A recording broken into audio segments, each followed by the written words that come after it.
నమస్తే, welcome to టీవీ6 news. నా పేరు లక్ష్మీనాథ్. బులెటిన్లో ముందుగా హెడ్లైన్స్. ప్రారంభమైన T Congress Nava Sankalp Shibir, AICC declaration, Telangana అంశాలపై చర్చ. తనను రాజ్యసభకు పంపితే టీడీపీకి నొప్పేంటో, చంద్రబాబుపై R Krishna FIR. Kejriwal appointment కోసం పడిగాపులు, కేసీఆర్పై ఈటెల రాజేందర్ విమర్శలు. సింగర్ కేకే హఠాన్మరణం, ప్రముఖుల సంతాపం. టీ కాంగ్రెస్ నవసంకల్ప శిబిర్లో రాష్ట్రంలోని పలు సమస్యలపై చర్చిస్తామని మేధో మదన సదస్సుకు చైర్మన్గా వ్యవహరిస్తున్న బట్టి విక్రమార్క స్పష్టం చేశారు. తెలంగాణ అప్పులు, నిరుద్యోగం, ఏఐసిసి డిక్లరేషన్, తెలంగాణ అంశాలపై చర్చిస్తున్నామని చెప్పారు.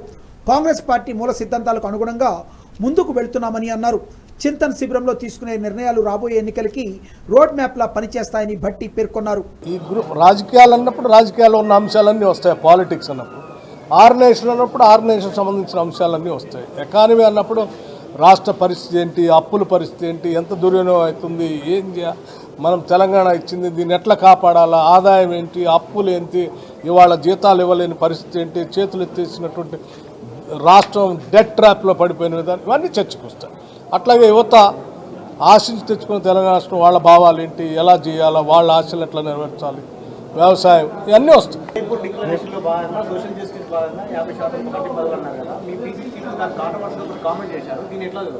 రాజకీయ ఒక గ్రూప్ నడుస్తాం, పొలిటికల్గా ఒక గ్రూప్ ఉంది, అట్లాగే యూత్ సంబంధించిన గ్రూప్ ఉంది, సోషల్ జస్టిస్ గ్రూప్ ఉంది. ఈ గ్రూపులన్నింటిలో ఈ రాష్ట్రంలోని అంశాలు కాదు, దేశవ్యాప్తంగా తెలంగాణ సమాజానికి పనికొచ్చే అన్ని అంశాలు చర్చకు వస్తాయి. చెప్పేది అన్ని అంశాలు చర్చకు వస్తాయి. ఆ చర్చకు వచ్చినటువంటి అంశాల సారాంశం లాస్ట్గా అధికారికంగా మేము బ్రీఫ్ చేస్తాం. అప్పటిదాకా ఎటువంటి ఊహాగానాలు దయచేసి చేయవద్దని చెప్పి మీ అందరికీ నమస్కారం. ఇది 4 గోడల మధ్యన రాజకీయాల గురించి, రాష్ట్రం గురించి, ఆర్గనైజేషన్ గురించి, యూత్ గురించి, అన్రెస్ట్ గురించి, ఎకానమీ గురించి అన్ని అంశాలు మాట్లాడతాం. మనసు విప్పి అన్ని అంశాలు లోపల చర్చకు వస్తాయి. వచ్చిన ప్రతి అంశాన్ని ఏంటి భిన్నత్వంలో ఏకత్వం అంటారు చూడండి, భారతీయ సంస్కృతికి ఆలంబనంగా ఎట్లా ఉంటుందంటే ఆ రకంగా అందరి అభిప్రాయాలు తీసుకొని ఫైనల్గా కంపైల్ చేసి కాంగ్రెస్ పార్టీ మూల సిద్ధాంతాలకు అనుగుణంగా మేము ఫైనల్గా మీతో వచ్చి మేము మాట్లాడతాం. రేపు చెప్తాం. We will definitely address you tomorrow. Sir, ఈ అంశాలను రేపు మళ్ళీ పిఎస్సీలో చర్చించే అవకాశం ఉంది. ఈ కమిటీలో చర్చించినటువంటి అంశాలన్నీ ఆయా కన్వీనర్లు కంపైల్ చేసి మెయిన్ కమిటీకి రేపు ఉదయం నుంచి సాయంత్రం వరకు ఇస్తాం. ఒక్కొక్క కమిటీ ఒక్కొక్క గంట మాతో కూర్చొని మాట్లాడి ఆ చర్చించిన అంశాలు ఇచ్చిన తర్వాత వాటిని మేము కంపైల్ చేసి మళ్ళీ పిఎస్సీ ముందు పెడతాం. పిఎస్సీలో అంతర్గతంగా అందరూ చర్చించిన తర్వాత పార్టీకి అనుబంధంగా ఈ రాష్ట్రానికి, ప్రజలకి, కేవలం ఏదో రాజకీయ పార్టీ కోసం ఒకటే కాదు, ఈ సమాజానికి కూడా ఉపయోగపడేటువంటి అంశాలు ఏంటనేది రోడ్ మ్యాప్ మేము రేపు ఇవ్వబోతాం. అంటే ఏఐసిసి అనుమతి చేస్తారా, లేకపోతే మీరు ఇక్కడ తీసుకున్న నిర్ణయాలు ఇక్కడే నిర్ణయం తీసుకుంటారా, లేకపోతే ఏఐసిసి అనుమతి మళ్ళీ తీసుకోవాలి? పిఎస్సీలో పిఎస్సీ చైర్మనే మా ఇన్ఛార్జ్ సెక్రటరీ ఏఐసిసి. అంటే ఏఐసిసి కూడా ఇది పార్ట్ ఆఫ్ ద పిఎస్సీ.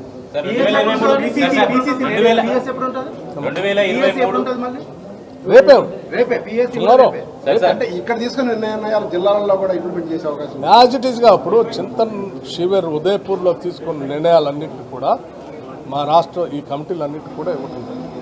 వాటిని దేశవ్యాప్తంగా ఎట్లా అమలు చేస్తూ ఉన్నామో వాటితో పాటు ఈ రాష్ట్ర సామాజిక, ఆర్థిక, రాజకీయ అంశాలని కూడా చర్చించి ఈ రాష్ట్రానికి అనుగుణంగా ఉండేటట్టుగా మనం ఒక రోడ్ మ్యాప్ తయారు చేసి వాటిని అటాచ్ చేసి మొత్తం రాష్ట్ర వ్యాప్తంగా అమలు చేసే కార్యక్రమాన్ని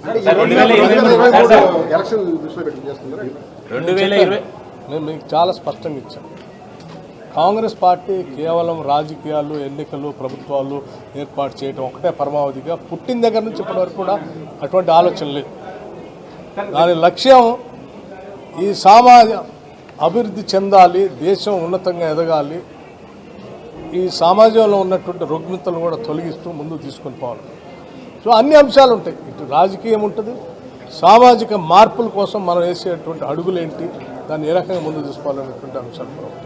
సో రెండు రాజకీయ, సామాజిక, ఆర్థిక అంశాలన్నీ కూడా మూడింటి మీద వస్తాయి. సంబంధించి పిసిసి కానీ ప్రచార కమిటీ చైర్మన్ ఇద్దరు కూడా లేరు కదా, ఇద్దరు కీలకమైన వ్యక్తులు లేరు కదా. పిసిసి అధ్యక్షుడు లేడు, పిఎస్సి ప్రచార కమిటీ చైర్మన్ ఇద్దరు కూడా కీలకమైన వ్యక్తులు లేరు కదా. దీన్ని పిఎస్సిలో ముగ్గురు కూడా లేరు కదా ఇంకోళ్ళు ఎవరు? స్టార్ క్యాంపెయిన్ అచ్చా, ఈ ముగ్గురు కూడా ఒక ఉమ్మడి తెలుగు రాష్ట్రాలకు చెందిన తనను రాజ్యసభకు పంపితే తప్పేమిటో టీడీపీ నేతలు చెప్పాలని వైసీపీ రాజ్యసభ అభ్యర్థి ఆర్ కృష్ణయ్య డిమాండ్ చేశారు. గతంలో చంద్రబాబు ఇతర రాష్ట్రాలకు చెందిన నిర్మలా సీతారామన్, సురేష్ ప్రభును ఏపీ నుంచి రాజ్యసభకు పంపలేదా అని ప్రశ్నించారు. ముఖ్యమంత్రిగా పనిచేసిన చంద్రబాబు తన స్థాయికి తగ్గట్లు మాట్లాడాలని హితవు పలికారు. అంటే విలువలు కూడా ఉండాలి. ముఖ్యమంత్రి స్థాయి చేసినటువంటి చంద్రబాబు గారు అధికారం కోసం తాహతా ఎందుకు పడుతుండో నాకు అర్థం అయితే లేదు. ఇంత దిగజారి మాట్లాడతారా? ఆ సమస్య కోసం నేను ఒక్కనే పొట్లాడినా. ఏ నాయకుడు పోరాడలేడు, చంద్రబాబు పోరాడలేదు, ఏ పార్టీ నాయకుడు పోరాడలేదు. మీరు వాళ్ళందరినీ అడ్రస్లు ఇచ్చిపోతే తెలుసుకోండి ఫోన్ చేసి. దాని మీద ఒక స్పెషల్ స్టోరీ చేయాలి. ఎవరు వీళ్ళందరూ సైలెంట్గా ఉన్నారు, ఏది దొరికితే అది బురద చల్లడానికి చూస్తున్నారు తప్ప వాస్తవాలకు మాట్లాడడానికి మనసొత్తలేనట్టుంది. అందుకే మార్చుకోవాలి వైఖరి. రాజకీయాల్లో వాళ్ళ విలువలు ఉండాలి, నైతిక విలువలు, సామాజిక విలువలు పాటించాలి. మనం ఎవరం ఎక్కువ రోజులు బతకనికి రాలేదు. ఖచ్చితంగా రాజకీయాల్లో విలువలు దిగజారితే అధికారం కోసం ఏమన్నా చేస్తా అనేటటువంటి వైఖరి మార్చుకోవాలని చెప్పి కూడా నేను హెచ్చరిస్తున్నాను. ప్రముఖ బాలీవుడ్ గాయకుడు కృష్ణకుమార్ కొన్నత్ ఆకస్మికంగా కన్నుమూశారు. కేకే పేరుతో ప్రసిద్ధి చెందిన కృష్ణకుమార్ కోల్కతాలోని ఓ హోటల్లో కుప్పకూలిపోయారు. దీంతో వెంటనే అతడిని స్థానిక హాస్పిటల్కు తరలించారు. తర్వాత కేకే చనిపోయినట్లు నిర్ధారించారు డాక్టర్లు. కేకే చనిపోవడానికి ముందు ప్రదర్శన ఇస్తున్న పోస్టులు ఇప్పుడు సోషల్ మీడియాలో వైరల్గా మారాయి. ఢిల్లీలోని జన్మించిన కేకే 1999లో బాలీవుడ్ మూవీ పాల్ ద్వారా చిత్రసీమకు పరిచయం అయ్యారు. తర్వాత అనేక హిట్ సాంగ్స్ పాడారు. తెలుగు, తమిళ, కన్నడ చిత్రాల్లోనూ అనేక హిట్ సాంగ్స్ పాడారు కేకే. కేకే మృతి పట్ల సినీ, రాజకీయ, క్రీడా ప్రముఖులు షాక్కు గురయ్యారు. ప్రధాని మోడీ, అమిత్ షా సహా పలువురు ప్రముఖులు సంతాపం ప్రకటించారు. కేకే పాటలు అన్ని వర్గాల వారిని అలరిస్తున్నాయని ట్వీట్ చేశారు మోడీ.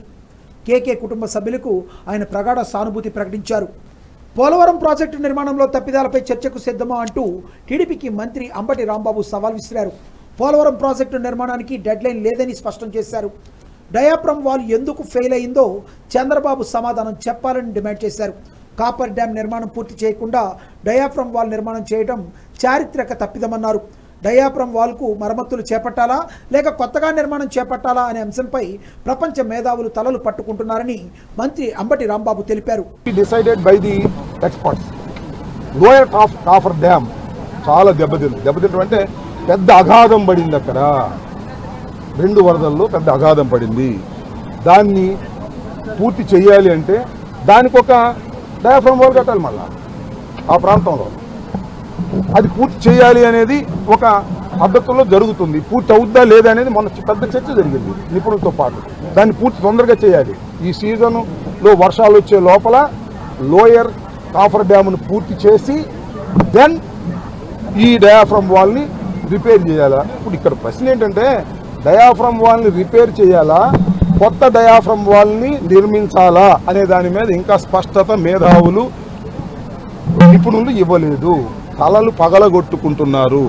భారతదేశంలో ఉన్నటువంటి మేధావులు, నిపుణులు డయాఫ్రమ్ వాల్ పూర్తిగా దెబ్బతినిపోయిందా, దెబ్బతినిపోలేదా అని తెలుసుకోవడానికి తలలు పగలగొట్టుకుంటున్నారు. ఇది విషయం. దీనికి కారణం చంద్రబాబు నాయుడు గారు లాంటి మేధావి, ఉమామహేశ్వరరావు గారు లాంటి మేధావులే దీనికి కారణం. మేము కాదు, నిరూపిస్తాను, సవాలు చేస్తున్నాను. ఇంకా వద్దే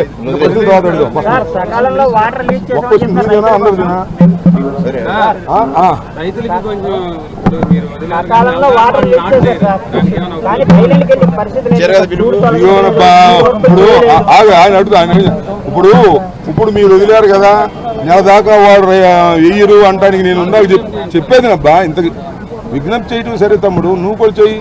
నేను పాప నీ ఏ పత్రిక ఈటీవీలో చెప్పు. రైతులు తొందరగా జగన్మోహన్ రెడ్డి గారి ప్రభుత్వం తొందరగా నీళ్ళు ఇచ్చింది కాబట్టి త్వరగా మీరందరూ సన్నద్ధంగా ఈటీవీలో కూడా చెప్పండి అయ్యా. అదేదో పెడతారు కదా రైతు ప్రోగ్రాం, దానిలో చెప్పండి. మీరు అది చెప్పరు. మేము ఇంతకు ముందే నేను చెప్తున్నా, ఇరిగేషన్ అడ్వైజరీ బోర్డు సమావేశాలు నిర్వహించడం జరిగింది. అదేవిధంగా అగ్రికల్చర్ అడ్వైజరీ కమిటీ మీటింగ్స్ నిర్వహించడం జరిగింది. రైతుల్ని సన్నద్ధం చేసేటటువంటి ప్రయత్నం చేస్తున్నాము. ఇప్పుడు నన్ను అడిగిన ప్రశ్న ఈటీ వారు అడిగారు కాబట్టి మీరు కూడా సహకరించి మా మీద ఊరికినే దుష్ప్రచారం చేయటమే పనిగా పెట్టుకోకుండా రైతులకు ఉపయోగపడే విధంగా ఈ డెల్టాకి ముందుగా నీళ్లు ఇచ్చారు జగన్మోహన్ రెడ్డి గారి ప్రభుత్వం. అందువల్ల రైతులు కూడా ముందుగా మేల్కొని వాటికి సంబంధించినటువంటి విత్తనాలు కూడా వ్యవసాయ సంబంధించిన పరికరాలు విత్తనాలు వ్యవసాయ డిపార్ట్మెంట్లో దొరుకుతున్నాయి. అవి తీసుకొని త్వరగా మీరు నార్మల్ వేసుకోమని సెలవు ఇవ్వండి. మీరు కూడా తమ్ముడు మొన్న అకాల వర్షాలకి ఇంకా రైతులు కోలుకోలేదు. చాలా మాట్లాడతాను నేను ప్రశ్న అడుగుతాను. ఫైనల్ గా అంటే నీకు ఫైనల్ అందరికి ఫైనల్ నీకు ఫైనల్ అందరికి ఫైనల్ చెప్పున్నారు. మరి నీకు ఫైనల్ చెప్పు. పోలవరం కమిషనింగ్ కి మనకి డెడ్ లైన్ ఏమైనా ఉందా? పోలవరం ప్రాజెక్ట్ కమిషనింగ్ కి డెడ్ లైన్ ఏమైనా ఉంది? పలానా అప్పటికి మనం కమిషన్ చేస్తున్నాం, డెడ్ లైన్ మనకి ఎవరిస్తారు డెడ్ లైన్? గవర్నమెంట్ ఫిక్స్ చేస్తుంది. ఎవరిస్తారు? లాస్ట్ టైం మన ఇరిగేషన్ మినిస్టర్ గారు ఒక ఇయర్ చెప్పారు, ప్రీవియస్ గవర్నమెంట్ ఒక ఇయర్ చెప్పారు. పొలిటికల్ మాట్లాడితే ఎప్పటికీ మనం లైక్లీ కమిషన్ చేయొచ్చు. ఒక విషయం చెప్తాను, ఒక విషయం అసలు పోలవరం అంటే దీన్ని రకరకాలుగా ఒకేస్తారు. నేను చెప్తా, పోలవరం ప్రాజెక్టు పూర్తి చేయడానికి ఏ డెడ్ లైను లేదు. నెంబర్ 1, పోలవరం ప్రాజెక్టు కంప్లీట్ కావడానికి it May time, a long time పడుతుంది. ఏ ప్రాజెక్ట్ అయినా, నాట్ ఓన్లీ పోలవరం, దశల వారీగానే ఏ ప్రాజెక్ట్ అయినా పూర్తి చేస్తారు. మొదటి దశ ఇంకా పూర్తి కాలేదు. మొదటి దశను పూర్తి చేయడానికి ప్రయత్నం చేస్తున్నాం. సాధ్యమైనంత త్వరలో మా ప్రభుత్వం అంటే ఎన్నికల లోపే, మళ్ళీ మా ప్రభుత్వం వస్తుందని మాకు విశ్వాసం ఉంది. ఎన్నికల లోపే మొదటి దశను పూర్తి చేయడానికి మేము విశ్వ ప్రయత్నం చేస్తున్నటువంటి ఈ తరుణంలో మూలిగే నక్క మీద తాటికాయ పడ్డట్టుగా డయాఫ్రమ్ వాళ్ళు దెబ్బతినటం అనేది ఒక డేంజరస్ సిచ్యువేషన్కి వెళ్ళింది. దీనివల్ల మనీ వృధా అవుతుంది, కాలయాపన కూడా జరుగుతుంది. డయాఫ్రమ్ వాల్ దెబ్బతినటం అనేది చాలా ప్రమాదకరమైనటువంటి సంకేతం. దీనివల్ల ప్రాజెక్టు డిలే అవుతున్న మాట వాస్తవం. వాళ్ళేమో డయాఫ్రమ్ వాల్ దెబ్బతీసేసి నన్నేమో టైం చెప్పమంటే నేను ఎక్కడ చెప్పగలుగుతాను? అందువల్ల I'm not giving any date. చాలా క్లియర్గా చెప్తున్నా, I'm not giving any date. But చాలా ఎర్లీగా పూర్తి చేయడానికి సర్వశక్తులు ఒడ్డి ప్రయత్నం చేస్తాం. ఏపీలో అరాచక పాలన కొనసాగుతుందన్నారు టీడీపీ నేత కొల్లు రవీంద్ర. బీసీ, ఎస్సీ, ఎస్టీలపై దాడులు చేస్తూ సామాజిక న్యాయం చేశామని ఎలా చెబుతున్నారని ప్రశ్నించారు. స్థానిక సంస్థల ఎన్నికల్లో ఎందుకు రిజర్వేషన్లు తగ్గించారని ప్రశ్నించారు కొల్లు రవీంద్ర. రాజ్యాంగ హక్కులను కూడా ఏపీ సర్కార్ కాలరాయడాన్ని సామాజిక న్యాయం అంటారా అని నిలదీసి ఆయన బీసీ సప్లాన్ను ఏమైందన్నారు. వివిధ కార్పొరేషన్ నిధులను దారి మళ్లించారని ఆరోపించారు. కాదా అని చెప్పి నేను అడుగుతా ఉన్నా. స్వతంత్ర భారతదేశంలో ఎప్పుడూ లేనంత ఇటువంటి అరాచకమైనటువంటి అణగదొక్కే కార్యక్రమాలు ఈ రాష్ట్రంలో జరుగుతూ ఉన్నాయి. గతంలో బ్రిటిషుల పాలనలో కూడా ఇటువంటి అణగదొక్కే కార్యక్రమం ఏ రోజు జరగల.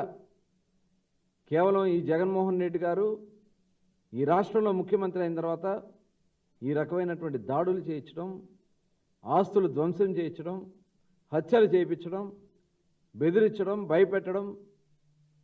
మరి నిన్న కాక మొన్న ఒక వెంకాయమ్మ మరి ఆవిడికి రావాల్సినటువంటి హక్కులు ఏదైతే ఉన్నాయో ఈ ప్రభుత్వం ఇవ్వాల్సినటువంటి బెనిఫిట్స్ అందట్లేదని చెప్పి ఆవిడ కడుపు వేదంతో మాట్లాడితే ఆ మహిళను పెట్టి, వైసీపీ నాయకులను పెట్టి, ఆడవాళ్ళని పంపించి, కిరాయి మనుషులను పంపించి ఆమె మీద దాడి చేపిస్తారా? ఆమె ఒక డయాలసిస్ పేషెంట్. ఇది సామాజిక న్యాయం అని చెప్పి నేను అడుగుతా ఉన్నా. సామాజిక విద్రోహాలు చేస్తూ ఇది సామాజిక న్యాయం అంటూ మీరు బస్సులెక్కి ప్రచారాలు చేస్తే ఇవాళ ప్రజలు నమ్ముతారా? మరి ఇదొకటే కాదు, దాదాపు వందలాది మంది బీసీ సోదరులు, ఎస్సీ సోదరులు ఈ రాష్ట్రంలో ఈ సామాజిక అన్యాయానికి అణగదొక్కబడతా ఉంటే మేము ఈ 17 మందికి మంత్రులు వచ్చాం, రాజ్యసభ సభ్యులను ఇచ్చాం. కాబట్టి బీసీలందరికీ, ఎస్సీలందరికీ న్యాయం జరిగిపోయిందని చెప్పి రోడ్ల మీద ప్రదర్శనలు పెడతా ఉంటారు.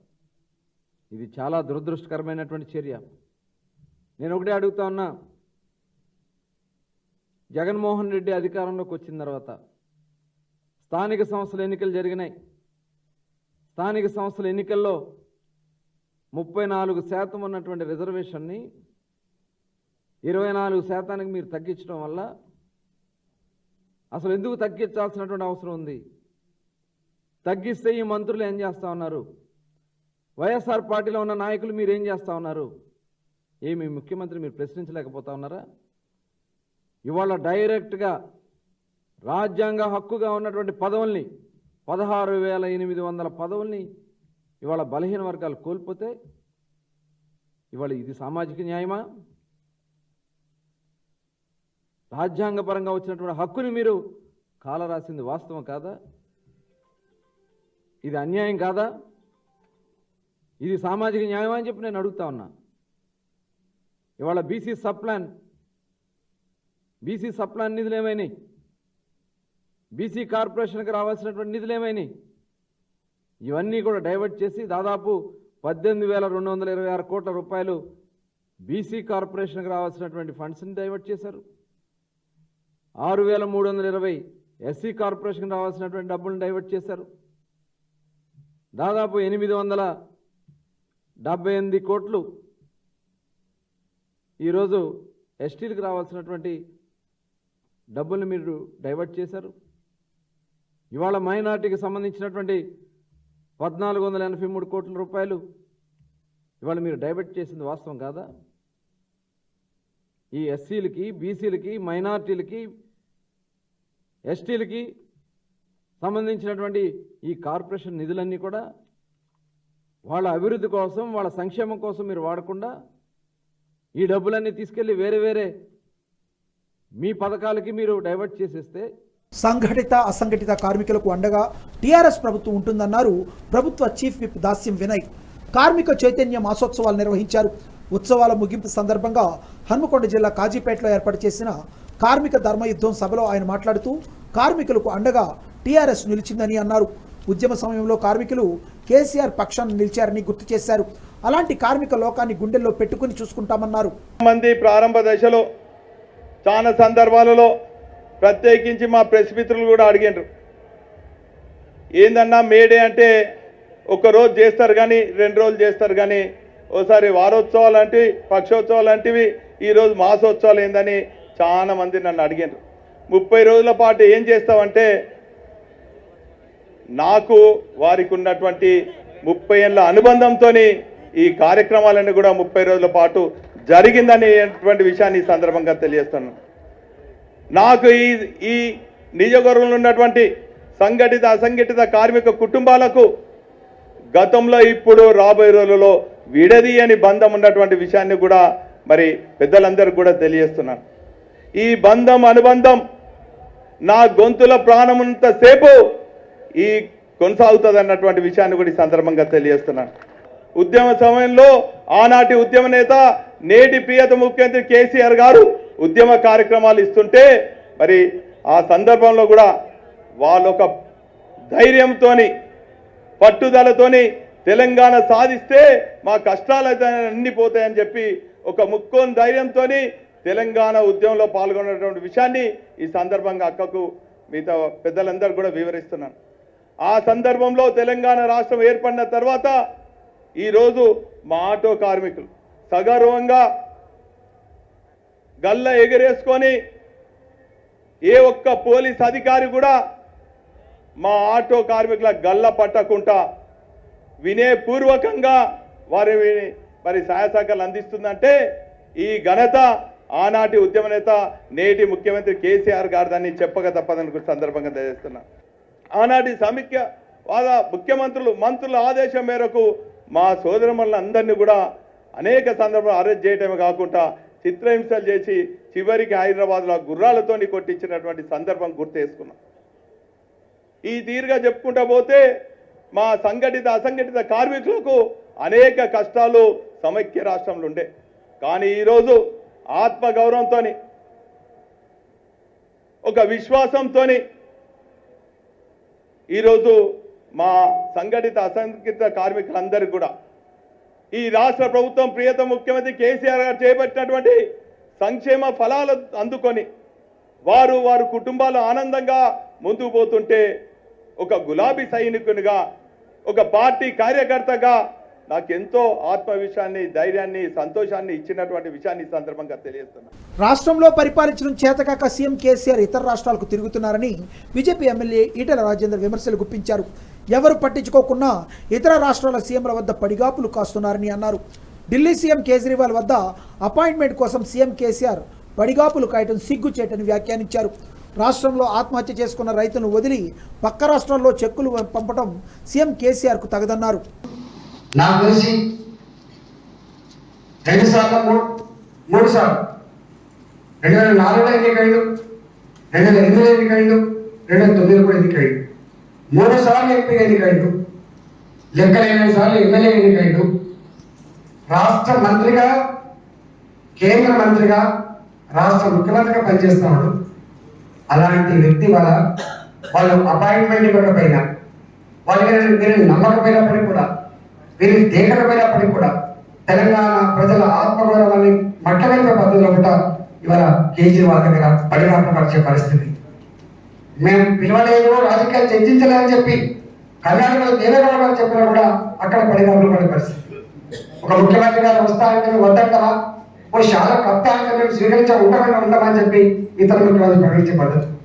అంటే ఇవాళ ఈ ముఖ్యమంత్రి గిరిజన సమత అనుభవంగా ముఖ్యమంత్రి ఢిల్లీలో ఏం స్టేట్మెంట్ ఇస్తారు? ఢిల్లీలో స్కూల్స్ బ్రహ్మాండంగా ఉన్నాయని స్టేట్మెంట్ ఇస్తారు.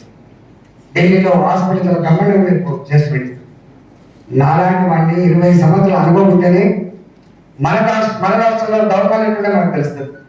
వీటిని ఎట్లా బాగు చేసుకోవాలో ఒక ఆలోచన ఉంటుంది. మన రాష్ట్రంలో స్కూల్ ఎట్లా ఉన్నాయో తెలుస్తుంది, ఈ స్కూల్ ఎట్లా బాగు చేసుకోవాలో తెలుస్తుంది. ఇవాళ మునుపటికలే ప్రపంచవ్యాప్తంగా ఏమున్నా ఏం జరిగినా క్షణాల మీద తెలుసుకోగలిగినటువంటి సైన్స్ అండ్ టెక్నాలజీ వల్ల ఉండగా, ప్రపంచంలో ఏమున్నా ఏది గొప్ప ఉందో, ఏ స్కీమ్ పెట్టుకుంటే, ఏ నిర్ణయం తీసుకుంటే ఇక్కడ గొప్పగా పరిపాలించుకునే అవకాశం ఉందో, ఈ రాష్ట్రం బాగుపడే అవకాశం ఉందో, వాటన్నింటి కూడా అధికారులు పంపిస్తే స్టడీ చేసుకొని వచ్చి ఇక్కడ అమలు చేసే ఆస్కారం ఉన్నప్పటికీ కూడా ఇవాళ ఆయన అంటాడు ఢిల్లీలో హాస్పిటల్ గురించి, స్కూల్ గురించి మాట్లాడుతుందంటే నిజంగా అలాంటి వాళ్ళైతే సిగ్గుతో తగ్గించుకుంటారు. కేసీఆర్ ముందు వచ్చిన రాజకీయాలకు కేసీఆర్ ముందు వచ్చాడు. కేసీఆర్ గారు మనకు చెప్తారు, ప్రతి ఇంచు మీద అవగాహన ఉంది, ప్రతి మనిషి మీద అవగాహన ఉంది, నాకుండే తపన, నాకుండే కమిట్మెంట్ ఏ చంద్రబాబు నాయుడుకో ఏ రాజశేఖర్కో ఉంటుందని చెప్పిన మాటలు ఇప్పటికీ మనకు గుర్తొస్తూ ఉంటాయి. ఇవాళ కూడా మాట్లాడుతున్నాడు గుజరాతీలకు గులాబం కాదని, తెలంగాణ అని మాట్లాడుతున్నాడు ముఖ్యమంత్రి గారికి. మరి తెలంగాణ గడ్డ మీద పుట్టి ఇన్ని సంవత్సరాలు ప్రజాప్రతినిధిగా ఉండి ఈ గడ్డ ప్రజానికం కోసం నువ్వు చేసిన పని ఏంటో చెప్పగలవని చెప్పి అలా ప్రజలు ప్రశ్నిస్తా ఉన్నారు. అందుకే ఇవాళ అక్కడ ఉన్న స్కూల్ ఇక్కడ పెడతా అని చెప్పి, అక్కడ దవాఖాన పద్ధతులు ఇక్కడ అమలు చేస్తా అని చెప్పేటువంటి పద్ధతి. అంటే కాంగ్రెస్ అధినేత్రి సోనియా గాంధీపై సంచలన ఆరోపణలు చేశారు. రాజీవ్ గాంధీని ట్రాప్ చేసి పెళ్లి చేసుకుని చివరకు ఆయన హత్యలో భాగమైందని ఆరోపించారు. మోసగత్తె, సైతాను, దేశద్రోహి సోనియా గాంధీ అంటూ తీవ్ర వ్యాఖ్యలు చేశారు. సోనియా గాంధీ తెలంగాణ తల్లి అంటుంటే నా హృదయం మరిగిపోతుందని కేఏ పాల్ సోనియా మాయమాటలు నమ్మకండి, ఆమె ట్రాప్లో పడకండి అన్నారు. Sad and dark day once again. It doesn't look like the Congress party leader who sold Gandhi's land to Americans. Sonia sold Gandhi's land. To make it clear, Italian Sonia sent by Western mafia to run our country sold Gandhi's land. And most people know Sonia's past job before she came to India, a bar attender.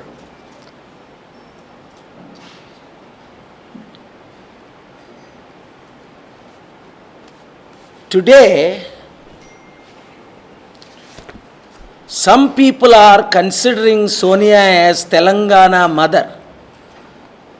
But her true color, who she is, what I know for sure, with facts, that she is prearranged, sent by Western forces to to destroy our country and control our country. That's why 2005 August 4th I told her to face. Sonia sold Gandhi's land. And most of the Congress leaders, the 23 you see, who came out against Gandhi family, led by my good friend Kapil Sibal, Ghulam Nabi Azad, Sushil Kumar Shunde, condemned her, confronted her, including Ahmed Patel and our local leaders. And today once again, you see the true color of Congress party. They nominated several Rajya Sabha members. P. Chidambaram, 76 years old from Tamil Nadu, Pramod Tiwari, 70-year-old, Jairam Ramesh, Karnataka, 68-year-old, Vivek Thanka, 65, Mukul Vasnik, 62, Rajiv Sukla, 62. I can go on and on the list. They wanted Nehru to be young Prime Minister, Indira Gandhi to be young Prime Minister, Rajiv Gandhi became young Prime Minister, Rahul Gandhi they wanted young Prime Minister when he was 35, 40. But when it comes to nominating Rajya Sabha members, they nominate the oldest possible, the criminals, the culprits, the evil ones,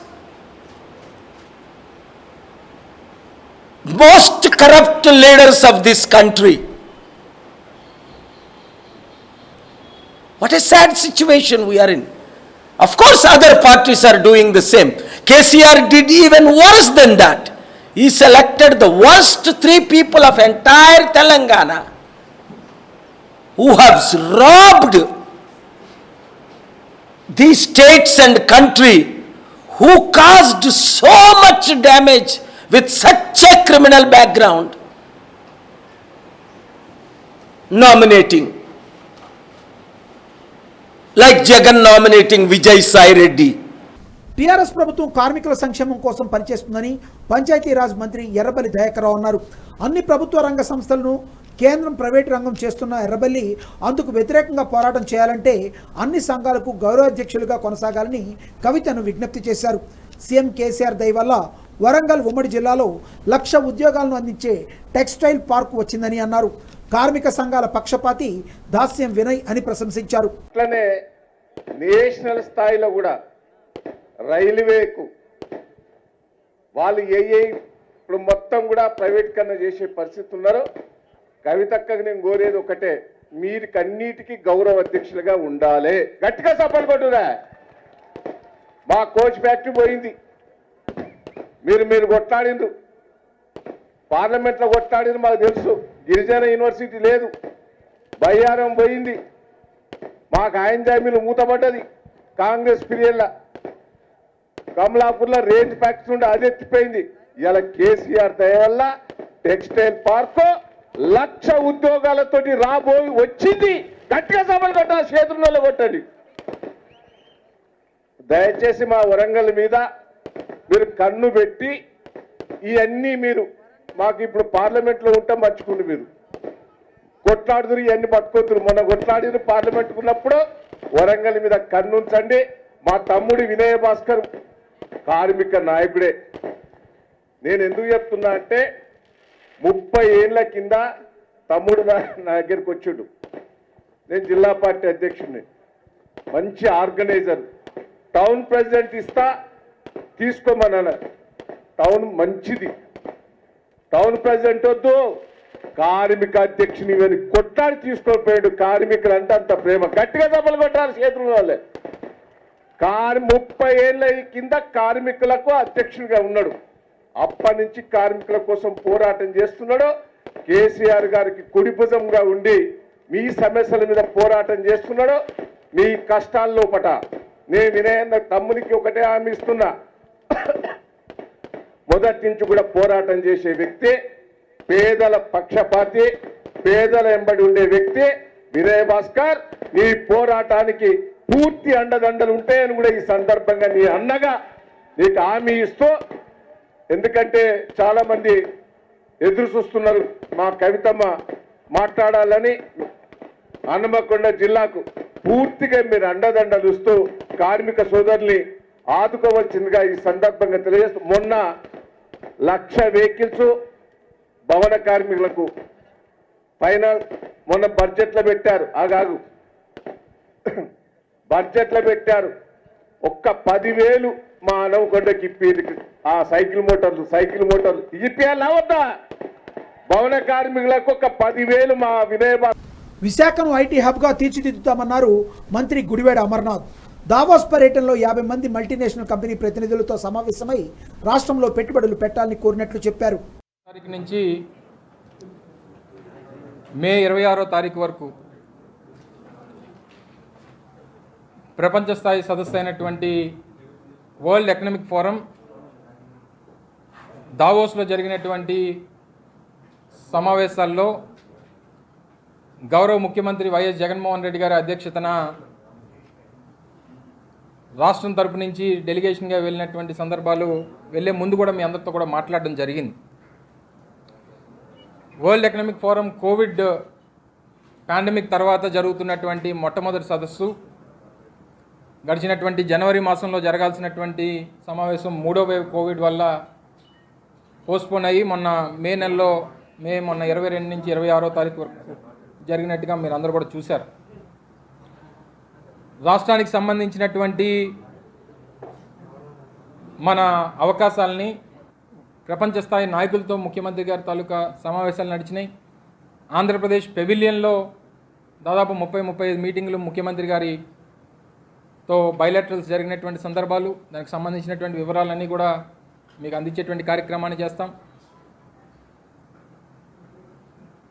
అలాగే 3 ప్రధానమైనటువంటి అంశాల మీద మీరు అందరూ చూసుంటారు. ప్రపంచ స్థాయి వేదిక మీద వరల్డ్ ఎకనామిక్ ఫోరం కాంగ్రెస్లో హెల్త్కి సంబంధించినటువంటి హెల్త్ ప్రూఫింగ్ సిస్టమ్కి సంబంధించినటువంటి ఒక సదస్సుని ప్రపంచ స్థాయి చాలామంది వ్యక్తులతో పాటు ముఖ్యమంత్రి గారు ప్రధానమైనటువంటి గ్లోబల్ లీడర్గా ఫోకస్ చేస్తూ ముఖ్యమంత్రి గారితో పాటు మరో 4-5 ఒక ఇంటర్నేషనల్ మోడరేటర్ ఒక ఆవిడ. దానికి వాహనదారులంతా తప్పనిసరిగా ట్రాఫిక్ రూల్స్ పాటించాలని భద్రాచలం ఏఎస్పీ రోహిత్ రాజ్ అన్నారు. భద్రాచలంలోని ట్రాఫిక్ పోలీస్ స్టేషన్లో ట్రాఫిక్ ఎస్ఐ పివిఎన్ రావు ఆధ్వర్యంలో విలేకరుల సమావేశం నిర్వహించారు. ఈ సందర్భంగా ఏఎస్పీ మాట్లాడుతూ, కొత్తగా వచ్చిన ట్రాఫిక్ ఎస్ఐ పివిఎన్ రావు ప్రెస్టేజ్గా తీసుకుని డ్యూటీ నిర్వహిస్తున్నారని అన్నారు. ప్రతిరోజు తప్పనిసరిగా 5 పైన డ్రంక్ అండ్ డ్రైవ్ కేసులు పట్టుబడుతున్నాయని తెలిపారు. నెంబర్ ప్లేట్ లేని వాహనాలు దొరుకుతున్నాయని అన్నారు. సౌండ్ పొల్యూషన్ చేసే సైలెన్సర్లు, ర్యాష్ డ్రైవింగ్ వాహనాలు పట్టుబడుతున్నాయని అన్నారు. ఇప్పుడు అబ్స్ట్రక్షన్ టు రోడ్ నార్మల్ ఎవరైతే పబ్లిక్ ఉన్నారో వాళ్ళకి ఏమన్నా అబ్స్ట్రక్షన్ ఉన్నా కూడా వీటి మీద స్పెషల్ డ్రైవ్స్ నిర్వహిస్తున్నారు. ఒకటి ఏంటంటే ఎవరైనా కూడా ట్రాఫిక్ వైలేటర్స్ దీని ఒక పనిష్మెంట్ లెక్క కాకుండా ఇది కూడా మాకు డ్యూటీ. ట్రాఫిక్ ఎస్ఐ గారు ఉన్నారంటే ఆ వైలేషన్స్ ఏమవుతున్నాయో అవన్నీ కల్పించాల్సిన బాధ్యత అతను. సో నార్మల్గా కూడా జనరల్గా నా నోటీస్కి వచ్చింది ఏంటంటే లైక్ ఫైన్స్ కొడుతుంటే కూడా అదేదో మాకు వచ్చినట్టు అంటే క్లారిఫికేషన్ ఏంటంటే నేను ఫోటో కొట్టినా మా ఎస్ఐకో నాకో ఏం రాదు, అది గవర్నమెంట్ ఏదో పనిష్మెంట్ పోలీసు వాళ్ళు ఫైన్ వేస్తారు కదా అన్నట్టు మీరు భావిస్తే మీరు ఎప్పుడు కూడా ఓన్లీ పోలీసు వాళ్ళు చూసినప్పుడే మీరు పెట్టుకుంటారు.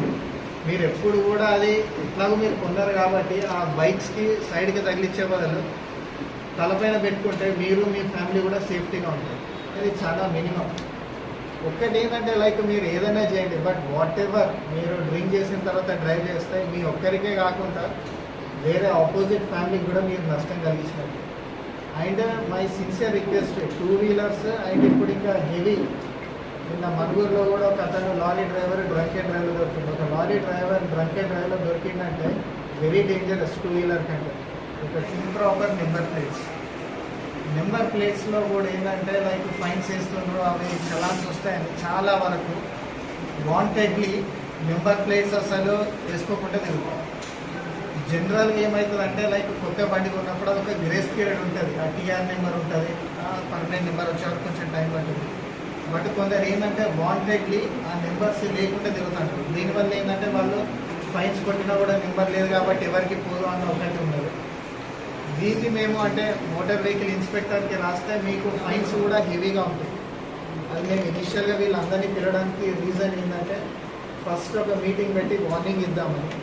ఇన్ కేసు ఇదే రిపీటెడ్గా చేసిందనుకో మేము ఎంబీఐఎస్కి ఈ ఫలానా ఛాసెస్ నెంబర్ తోటి రాస్తే వాళ్ళకు 5,000 అండ్ అబోవ్ ఫైన్స్ ఉంటాయి. సో ఆ నెంబర్ ప్లేట్స్ అయినా ఆ హెల్మెట్ రిలేటెడ్ అయినా ఏదైనా కూడా అవి డ్రైవ్స్ కండక్ట్ చేస్తారు. అదేవిధంగా కౌన్సిలింగ్ సెషన్స్ కూడా మేము కండక్ట్ చేస్తాం. సో నా సిన్సియర్ అప్పీల్ మీ మీడియా నుంచి ఏంటంటే కొందరు అండ్ ఇంకో ఇష్యూ చాలా వరకు అంటే మీరు ఎవరైతే మీడియా ఉన్నారో దే ఆర్ ఫైన్. చాలా వరకు బండ్ల మీద కూడా ప్రెస్ అని రాసుకొని వెళ్తున్నారు. సో మీ దాంట్లో కూడా ఎవరైతే లైక్ ప్రాపర్ ప్రెస్ వాళ్ళు కాదో ఆ లిస్ట్ ఒకటి ఇచ్చిండ్రు అనుకో మన ఎస్ఐ గారికి, వాళ్ళ మీద కూడా యాక్షన్ తీసుకోవచ్చు. రీసెంట్గా ఒకటి కొత్తగూడలో కూడా ప్రెస్ అనే వెహికల్ మీద గుట్కా ఏదో సప్లై చేస్తున్నారు. ఇవి bulletin updates. Keep watching TV6 news. నమస్తే.